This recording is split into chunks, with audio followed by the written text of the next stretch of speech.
So another story, many, many years later, this was only 4 or 5 years ago. I was an old man. I'm older now, but I was already an old man, madly in love with this girl half my age, one of the singers in LA that I was hanging out with.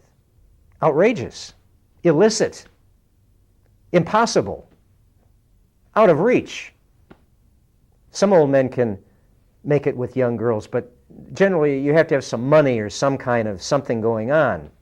I was just another broke singer-songwriter among a community of poor singer-songwriters. She was a poor singer-songwriter, but she happened to be in her middle 20s and stunningly beautiful and had an operatically trained voice of an angel. Irresistible, unreasonable, outrageous, but again, we don't choose these seizures. This seizure chose me. And my heart was leaping out of my chest for her, and only her. It was as impossible a love as the Hindu princess Parvati for the god Shiva. Shiva was never going to be dislodged to come to Parvati in love. This girl was never going to be dislodged to come to me in love, yet still, hopelessly, helplessly, I surrendered to this seizure. And I hung around, and I hung around, and I hung around, and finally she did a show, and I went to the show. And sometimes you're just like a dog sitting by the table hoping a scrap might fall off the table for you. Well, I hung around hoping for a scrap to fall off the table. And lo and behold, after the show, we did the obligatory great show. She says, thanks for coming, blah, blah, blah.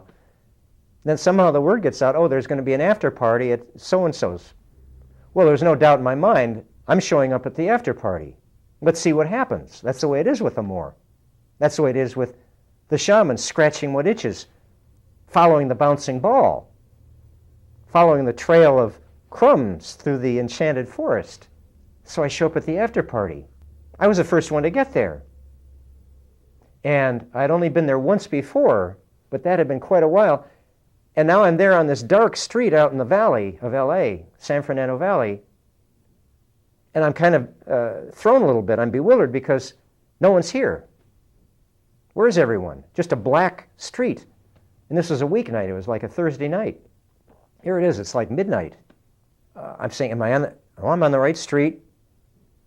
But which house it is, it might be this house or this house or this house. I'm not sure. They all kind of look the same. If the lights had been on, I could have said, oh, I remember that yard. But nothing was lit up. Maybe it's a quiet party. I'm going to have to start just going up to some porches and or going up some driveways and peeking over the fence into the backyard. I'm looking for anything familiar, anything to give me a clue. What's the right place where this obsession of mine would be waiting? And this is an area of LA, the San Fernando Valley. There's a lot of guns out there. There's a lot of people who might just shoot first and ask questions later if they see some stranger skulking up their driveway. But there is no brain operate. Yes, I was aware there was a danger, but there's no way that my brain is going to override my heart. I'm not going to turn around and drive home now. I'm going to follow this love story to its conclusion.